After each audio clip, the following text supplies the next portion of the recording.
I know about your affair, tell her I want a divorce now. That's what I wrote, my fingers shaking with rage, while my cell phone glowed in front of me like a small witness to the implosion of my life. I sent that message to the number of the man who danced with my wife at the company party, a stranger who dared to touch her as if I were invisible, as if she didn't have a ring on her finger that connected her to me. I knew. They thought I was blind, deaf or stupid, but I knew. The look she gave him all night, the way she laughed at his jokes, these weren't the laughs she usually reserved for me, but something more. Something that burned me alive inside. The truth, that bitter and unbearable truth, did not come from a great revelation.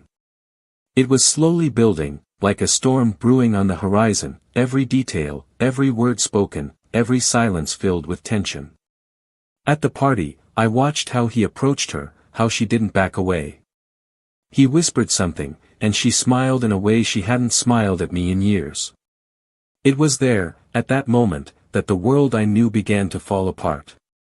I returned home that night with my mind spiraling, revisiting every moment that could have been a clue and ignoring my own instinct to miss the obvious. Her cell phone vibrated late at night, and his name appeared on the screen. A name that, until a few hours ago, was irrelevant to me.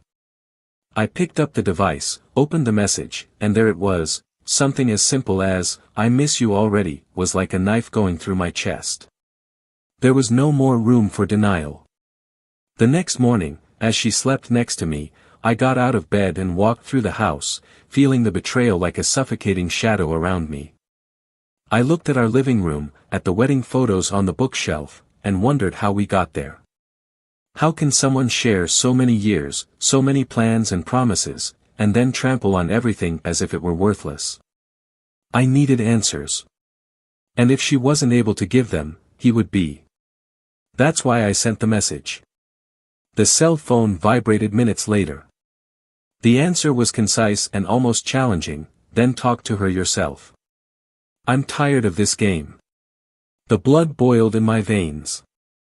Game. To him, was my life just that? A game? I went to the bedroom, pulled the curtains tightly and looked at her face as she woke up to the light invading the room. "Who is he?" I asked, my voice icy, controlled only by the willpower I had left. She blinked a few times, confused, or at least pretending to be. "Who are you talking about?" he replied, but there was something in her eyes, a flash of recognition, that confirmed everything. I didn't have to scream. I didn't need to launch accusations.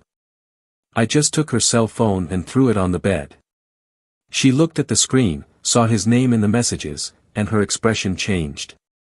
He tried to say something, but there were no words to erase what had been done. She knew she was trapped. "It's not what you think," he began, but the silence that followed was so thick that it swallowed up any attempt to justify the unjustifiable. I didn't want to hear it. Not at that time. I left before the walls fell in on me. At work, my head was a whirlwind. The familiar faces around me meant nothing, everything seemed distant, surreal.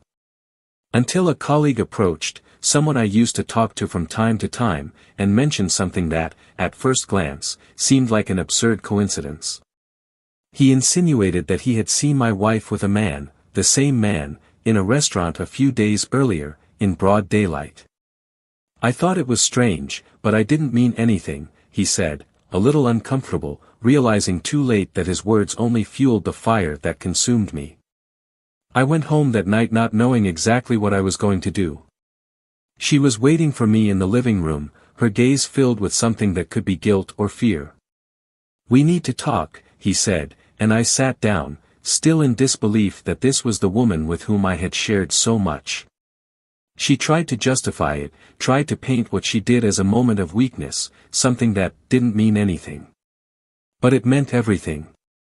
Her every word was a reminder of how love can turn into something toxic, poisonous. The following days were a blur of confrontations and revelations. But the most brutal part came from where I least expected it. An anonymous complaint reached my company's human resources department, accusing that man, the lover, of misconduct and involvement in a corruption scheme that put the entire organization at risk. Suddenly, the extramarital affair was no longer just a personal matter, but something that threatened to destroy my career, my reputation, and everything I had worked for. Investigations began, and with them, the scandalous details came to light. The betrayal, once confined to the walls of my home, was now a secret that crumbled in front of everyone. I watched, helplessly, as my colleagues' gazes turned to me, while whispers echoed through the hallways. The humiliation was unbearable. But I wasn't the one who would face the worst consequences. I knew them well enough to know that the lover and my wife had become deeply involved, and not just emotionally. They had become complicit in something bigger, and it was now impossible to hide. It was then that I realized that, despite all the pain, I had something they didn't, the truth. She was there, in every text message, in every detail I had carefully gathered. The truth was my weapon, and I intended to use it. But how? And how far was I willing to go to expose not just the betrayal, but the corruption that came with it? As my mind formulated a plan, I realized this was just the beginning. Their destruction was coming, but my own reconstruction also depended on it. What happened next was out of my control, or at least that's what it seemed like. Welcome to the channel. Here, we never support any type of betrayal. The stories you will hear are fictional, but they carry a powerful lesson, showing how betrayal is capable of destroying lives, relationships, and even futures. Get ready to dive into a shocking narrative, full of emotion, twists, and real consequences. We wish you a good story, but be careful, the impact will be unforgettable. Thomas and Sophie's home seemed like a perfect retreat to anyone watching from the outside. Situated in a quiet neighborhood, with well-kept gardens and surrounded by ancient trees, it was the kind of home that conveyed a feeling of security and stability. They had been married for 12 years, and to their friends and neighbors, they were the portrait of a successful and loving couple. Thomas worked as a finance manager in a medium-sized company, while Sophie dedicated her creativity to interior design, running a small but thriving local business. Together, they seemed like a balanced match, his pragmatism complementing her artistic vision. Thomas was a methodical, organized man with a slight touch of perfectionism. He grew up in a humble family, where he learned from an early age the value of effort and resilience. He had a calm, almost cold manner that conveyed authority without having to raise his voice. This made him a natural leader at work and, at home, someone Sophie could always trust to solve practical problems. Despite his controlled posture, there was something deeply vulnerable about him, something Sophie always said she loved. It was as if, behind the facade of a strong man, there was a boy who was still looking for recognition. He wasn't one for great displays of affection, but he was present in subtle ways, a cup of coffee left on Sophie's desk before she started a busy day, a simple but affectionate note hidden in her pocket, or his patience with that he listened to long descriptions of the projects she was working on. Sophie, on the other hand, was a whirlwind of emotions and energy. She had an easy laugh and a spontaneity that Thomas deeply admired, even if, at times, she took him out of his comfort zone. Raised in a more privileged environment, Sophie always had room to explore her creativity, and her career was a reflection of this. She was passionate about what she did, transforming ordinary environments into vibrant spaces, full of personality. Sophie had a unique ability to see beauty where others saw chaos, and this was reflected not only in her work but also in her personal life. She made a point of creating special moments, whether it was an unexpected dinner or a quick trip to the coast. Despite all this brilliance, there was a restlessness about Sophie, a constant feeling that something was always missing, although she could rarely put her finger on it. Together, they had a routine that, to many, might seem ideal. Mornings began with Sophie quickly getting ready for a meeting with clients or suppliers, while Thomas read the day's news over a mug of strong coffee. Evenings were reserved for dinner together, something they kept as an unspoken rule no matter how busy the day had been. They discussed work, friends, sometimes reminisced about past trips and planned new destinations. In the eyes of outsiders, there was no doubt that there was still a connection between them, even after so many years. However, as harmonious as it seemed, small cracks began to appear over time. The routine, which initially brought comfort, began to take its toll like mechanical repetition. Thomas, with his practical nature, often failed to notice the nuances in Sophie's feelings, while she, with her intensity, missed a kind of passion that he didn't know how to offer. They rarely argued, but the deep conversations that marked the first years of their marriage became increasingly scarce. Sophie missed the intensity with which he looked at her in the beginning, while Thomas didn't know how to deal with her mood swings, preferring to focus on work and day-to-day responsibilities. The company party, which took place a few weeks earlier, seemed to have been a brief escape from this monotony. Sophie, wearing an eye-catching red dress, looked radiant. She stood out in any environment, and that night was no different. Thomas, on the other hand, remained more reserved, greeting coworkers and participating in conversations about numbers and financial strategies. He knew Sophie didn't always feel comfortable at these types of events, but that night something felt different about her, an energy he couldn't fully decipher. While Thomas chatted with a group of colleagues, Sophie moved around the room, laughing and interacting with other people. The loud music and lights gave it a festive feel, but for him, it was just another social obligation. He watched from afar as she danced, first with some friends and then with someone he didn't recognize. The man seemed confident, maybe even a little invasive, and Sophie, to her surprise, didn't back down. It wasn't jealousy that bothered him, but a discomfort, a feeling that something was out of place. In the weeks following the party, this feeling of discomfort did not disappear. Thomas tried to ignore it, chalking it up to tiredness from work or his own paranoia. He knew that Sophie was a free spirit, that she liked interacting with people and that she had never given him any reason to distrust her.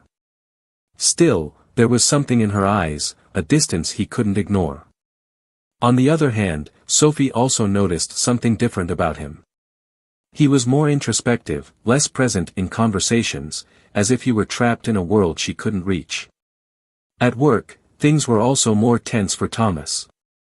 Recently, the company had been facing internal audits and investigations, something that increased pressure on him and his team.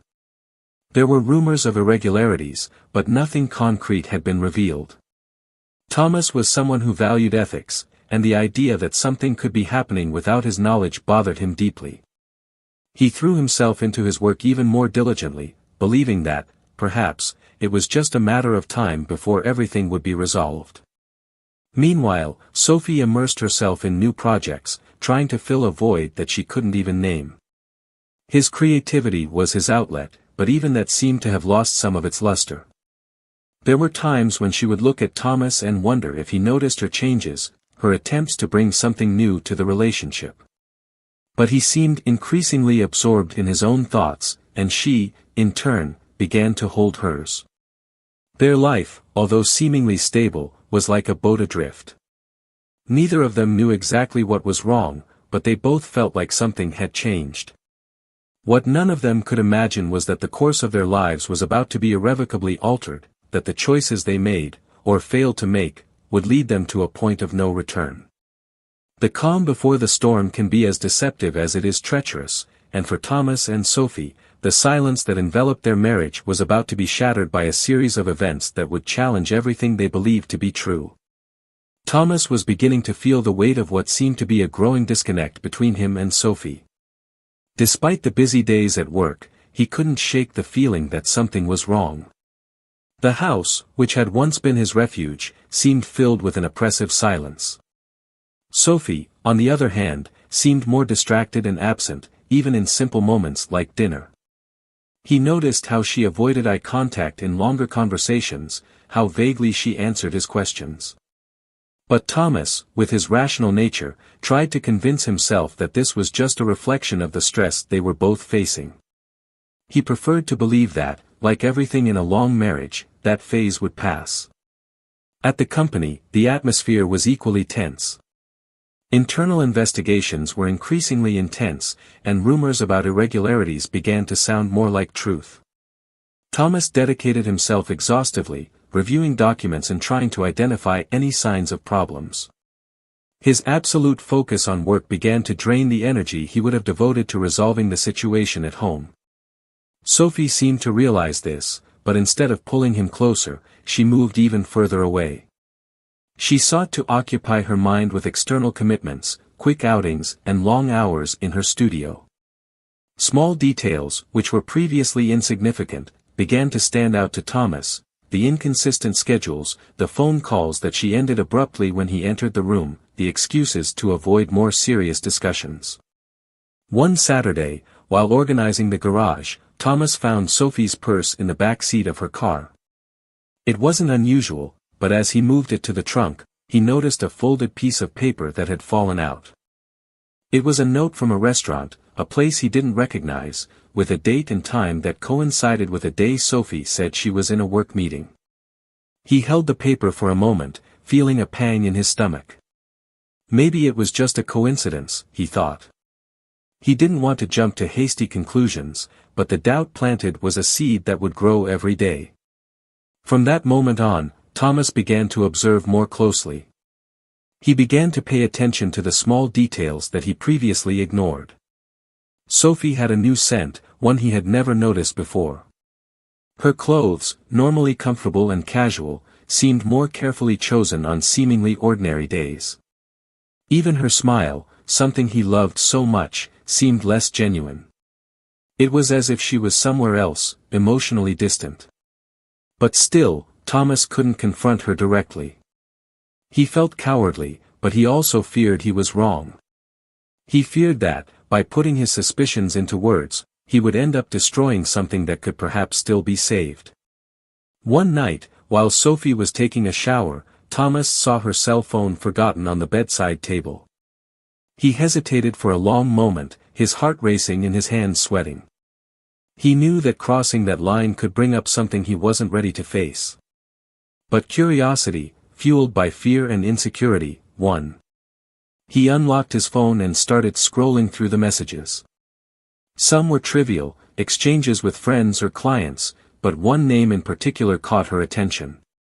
It was someone he didn't know, and the messages were more frequent than he expected. He clicked on the conversation, and the words on the screen hit him like a punch to the chest. They were messages that left little room for innocent interpretation, inside jokes, compliments that seemed excessively intimate and language that went beyond cordiality. When Sophie returned to the room, she found Thomas sitting on the bed, holding her cell phone.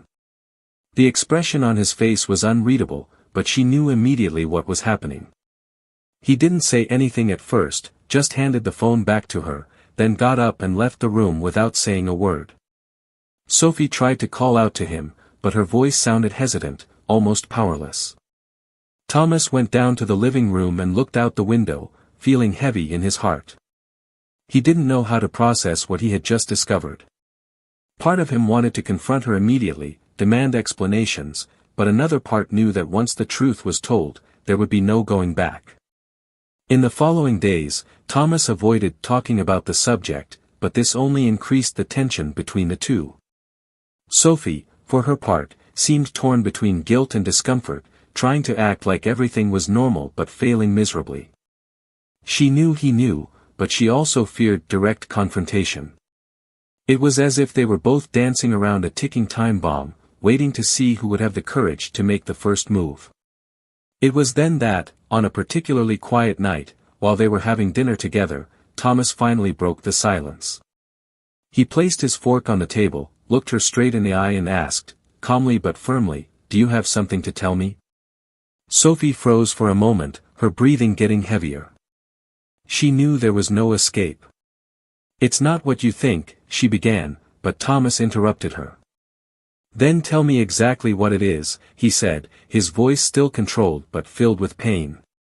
Sophie tried to explain, but her words sounded disjointed, fragile. She talked about how she felt neglected, how there was a void she didn't know how to fill. But nothing she said seemed to justify what he already knew. He listened in silence, absorbing every word, until she finally admitted. There was someone else. Her words seemed to echo in the room, filling the space between them with something heavy and unbearable. Thomas didn't scream, he didn't make a scene. He just got up, grabbed his coat and left, leaving Sophie alone with the deafening sound of her own silence. Thomas drove aimlessly for hours, trying to process everything. He felt anger, sadness, humiliation, but most of all, a deep emptiness. He thought about how they got to this point, about all the times he ignored the signs, how he trusted her blindly. But the pain came not just from the betrayal itself, but from the fact that the person he loved and trusted most had become the source of his greatest disappointment. He knew he needed answers, but at that moment, the questions running through his mind were impossible to ignore. Who was the other person? How did that start? And, most importantly, why?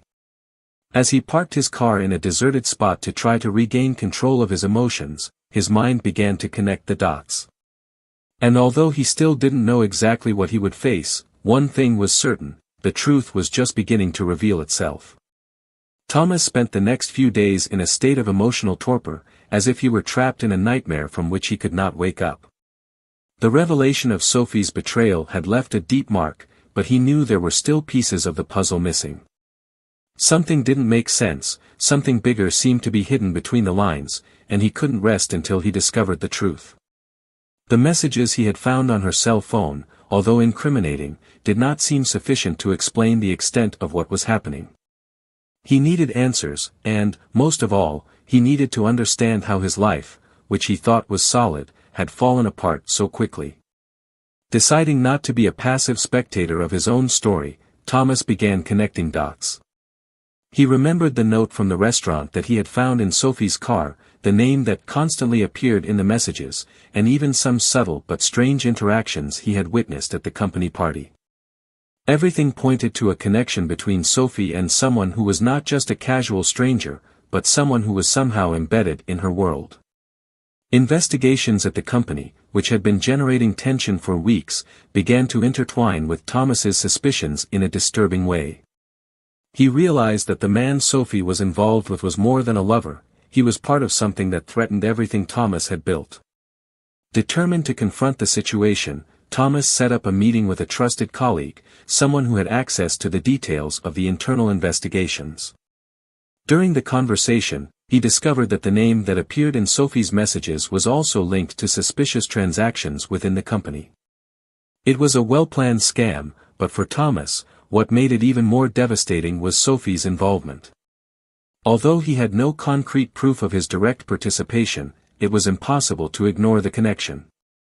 The weight of emotional betrayal was now magnified by a suspicion of professional betrayal, and it consumed him from the inside out. Deciding to seek answers directly from Sophie, Thomas waited until she got home that night.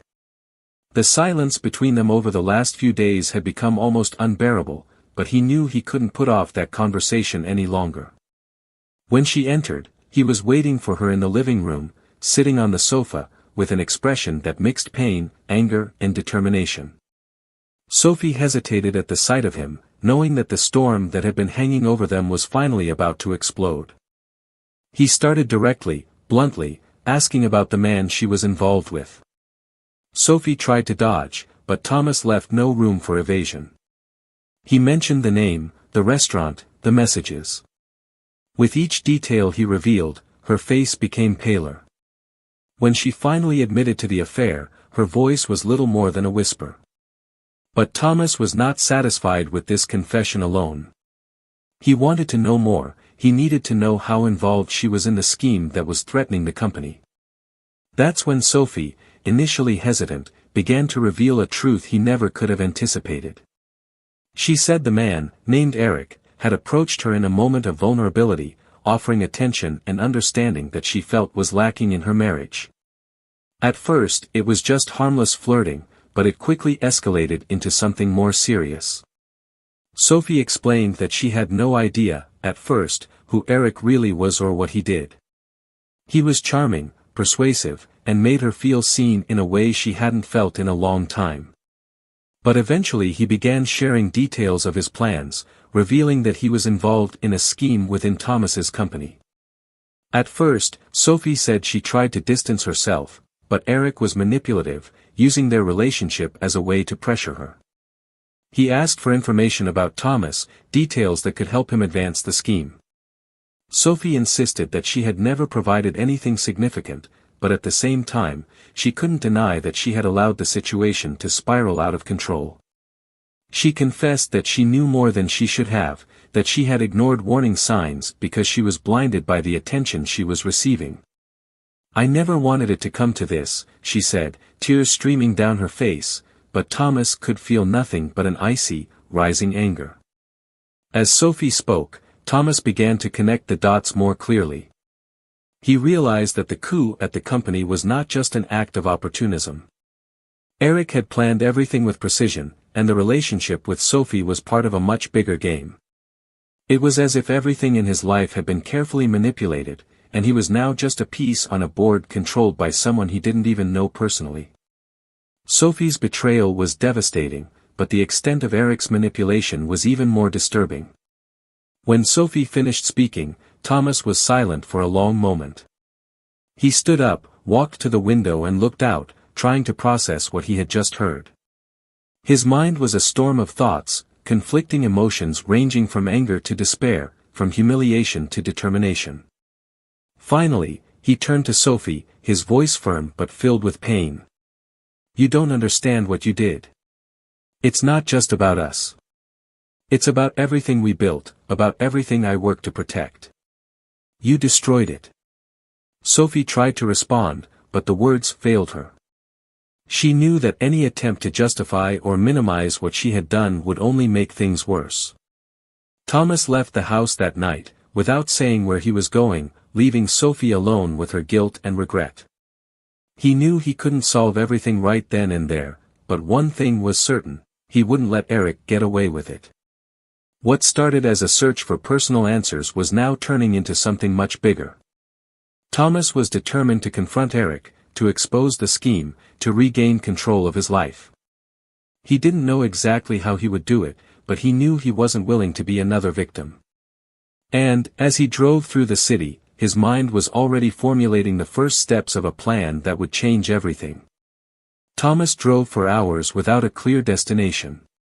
The emptiness of the road at night seemed to echo what he felt inside, a silence filled with pain and uncertainty. But his mind was not still. Sophie's every word, every detail of what she had revealed, swirled around in her head like an incessant storm. He couldn't just accept what he had heard.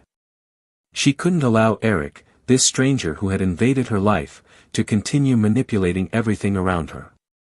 Thomas needed to confront him, needed to face the source of the chaos that had consumed his life. When morning arrived, Thomas had already decided on his next move. He went straight to his office, ignoring his exhaustion. "I knew the investigation into Eric was progressing, but I also knew I needed something more direct." He met with one of the audit team leaders and discreetly asked for access to any information that could help him locate Eric. His request, although unusual, was granted thanks to the trust he had built over the years. Within hours, Thomas had an address. Eric's house was in a neighborhood that was a complete contrast to Thomas's understated style. It was an ostentatious place, with luxurious cars parked in the garage and a facade that screamed wealth. As he approached, Thomas felt a mix of anger and determination. He parked at a safe distance and watched for a few minutes, trying to control the thoughts that were running rampant in his mind. When he finally decided to get out of the car, he took a deep breath and walked to the door, knocking firmly. Eric answered with a smile that immediately irritated Thomas. It was a confident, almost condescending smile, as if he knew exactly why Thomas was there. Before Thomas could say anything, Eric invited him in, as if this were a social visit. Eric's coldness was disconcerting, but Thomas didn't back down. He walked in, keeping his fists clenched at his sides, fighting the urge to explode. "I know exactly who you are and what you did," Thomas said, his voice firm but filled with restrained anger. "You not only destroyed my marriage, but you are trying to destroy my career. I want to know exactly what you think you're going to get out of all this." Eric leaned back in his chair, seemingly calm. "Do you think this is personal?" Thomas. It is not. It's just business. And if your wife chose to get involved with me, maybe that says more about what was missing in your relationship than it does about me. Eric's words cut Thomas like a blade, but he didn't relent. Business? Is business what you call using a person, manipulating someone who you knew was vulnerable?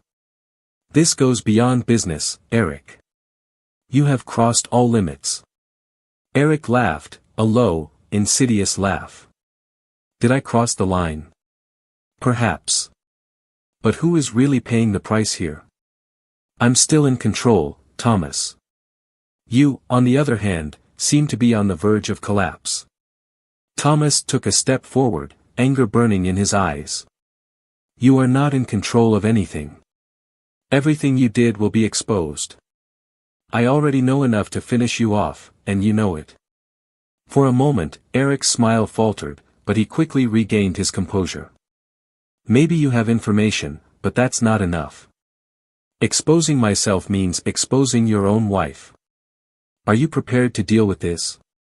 Are you willing to destroy her reputation to try to get to me? The mention of Sophie made Thomas hesitate. He knew Eric was playing with his feelings, trying to manipulate his anger into making a mistake. But Thomas also knew he couldn't allow fear to paralyze him. This isn't about Sophie. This is about you, and I'm going to make sure you pay for everything you've done. Eric stood up, approaching Thomas. You can try, but in the end, I will always be one step ahead. That's the difference between us. Thomas left before he lost control. His mind was racing, but he knew that giving in to his anger wouldn't solve anything.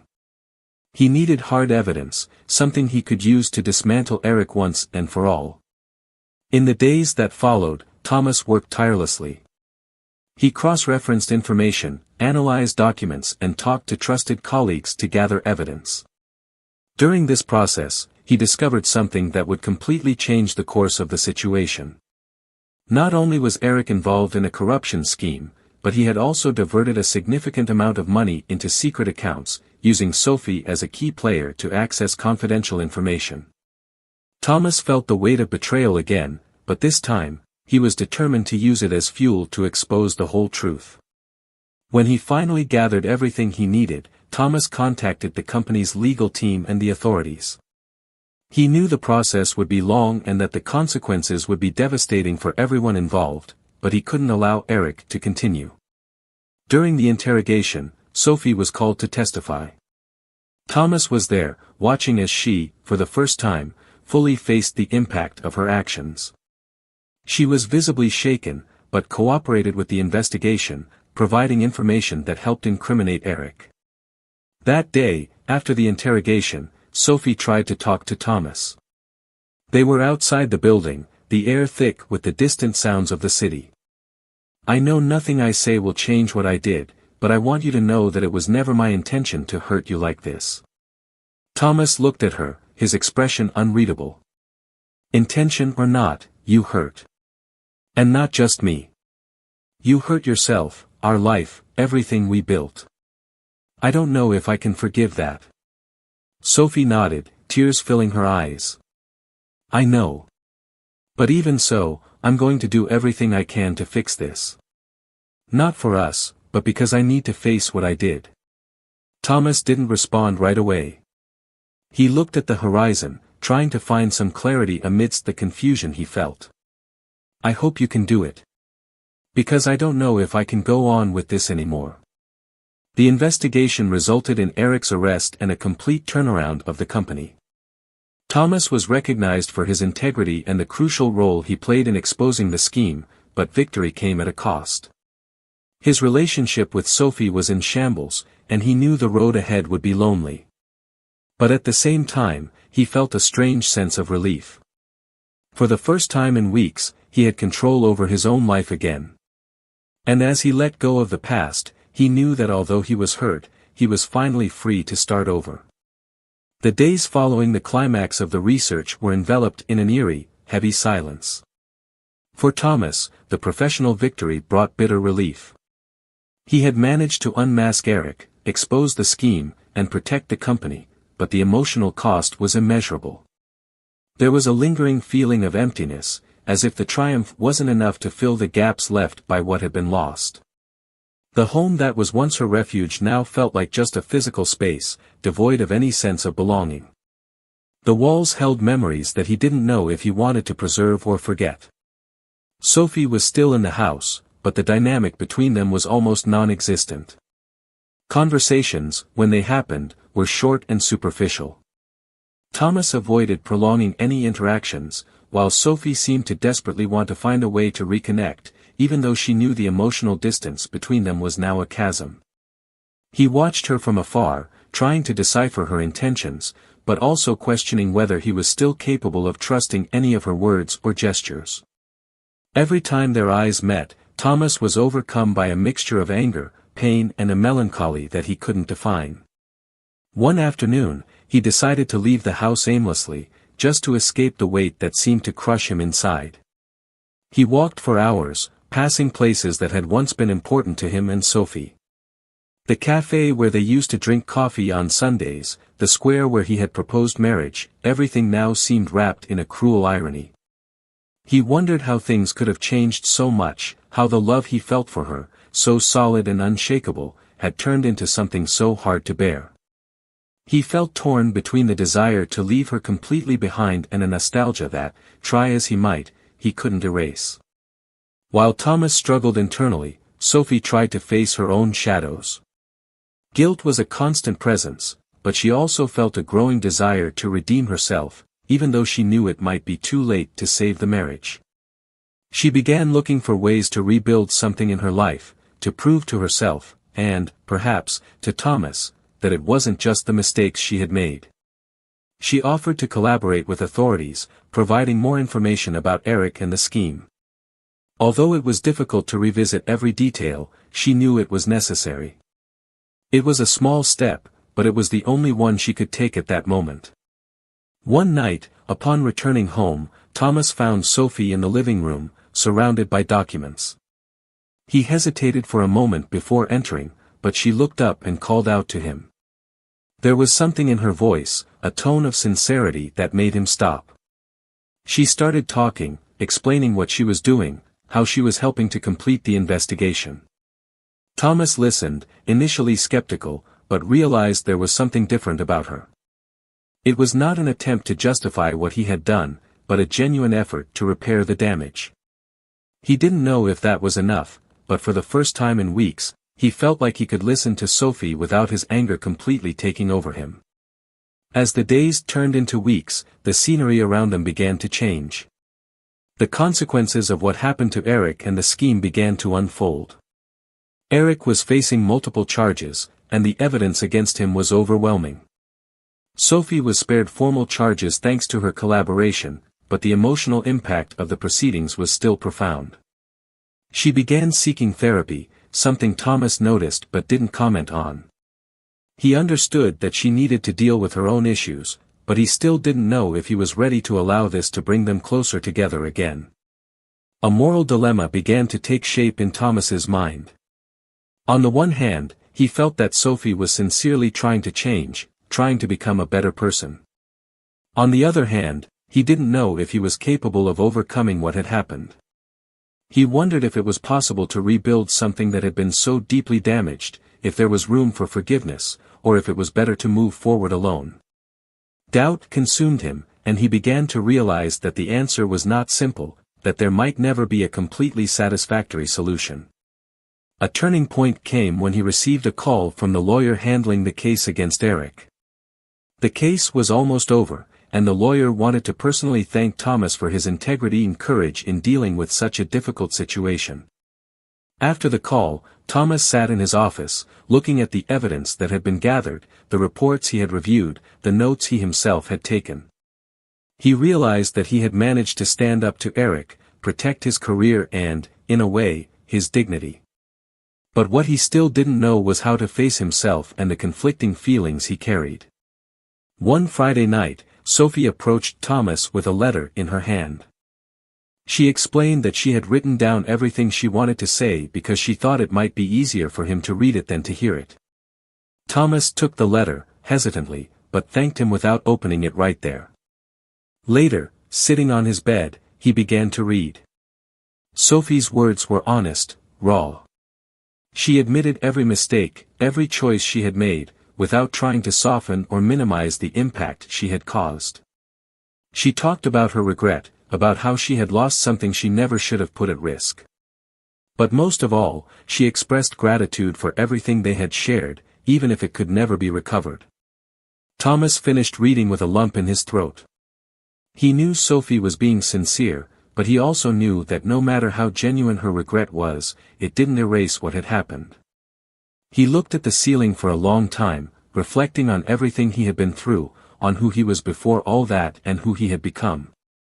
He didn't know what the next step would be, but he knew he needed time. And for the first time, he felt like maybe, just maybe, he could find a way to move forward, whatever path he chose. Thomas was sitting in the cafe where it all started, the same place where he and Sophie had first met years ago.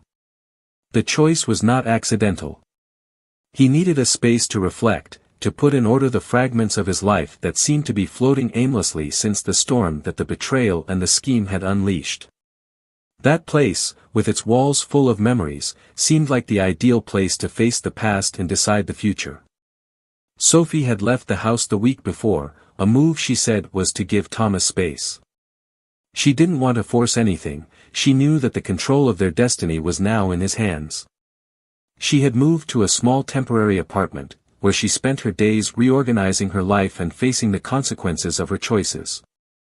Sophie had decided to leave her job in interior design and dedicate herself to volunteering at a local organization that helped women deal with emotional and family dilemmas. It was her way of dealing with guilt, an effort to turn her pain into something constructive, even though she knew it would never erase what she had done.